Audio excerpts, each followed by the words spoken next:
మహాశివరాత్రి రోజున అర్ధరాత్రి 12 గంటలకు జ్యోతి స్వరూపుడైన శివుడు లింగ రూపంలో దర్శనమిచ్చే పవిత్రమైన పర్వదిన కాలం మహాశివరాత్రి. ఈ రోజున ముఖ్యంగా ప్రతి ఒక్కరూ పాటించవలసిన 3 ముఖ్యమైన విషయాలు ఉన్నాయి.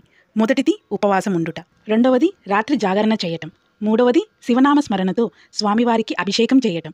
మహాశివరాత్రికి పగలంతా ఉపవాసం ఉండి రాత్రంతా జాగరణ చేసి మరుసటి రోజు స్నానం చేసి మహానైవేద్యంగా అన్నం కూరలు వండి దేవునికి నైవేద్యాన్ని సమర్పించి ఉపవాసం చేసేవారు తాము తినకముందే గోమాతకు బియ్యం ఆకుకూరలు పెట్టి ప్రదక్షిణలు చేసి పేదవారికి అంటే ఆకలితో ఉన్నవారికి అన్నదానం చేయాలి. 2024వ సంవత్సరంలో స్వస్తిశ్రీ చాంద్రమాన శ్రీ శోభకృత్ నామ సంవత్సరం ఉత్తరాయణం శిశిర ఋతువు మాఘమాసం కృష్ణపక్షం చతుర్దశి తిథి ప్రారంభం.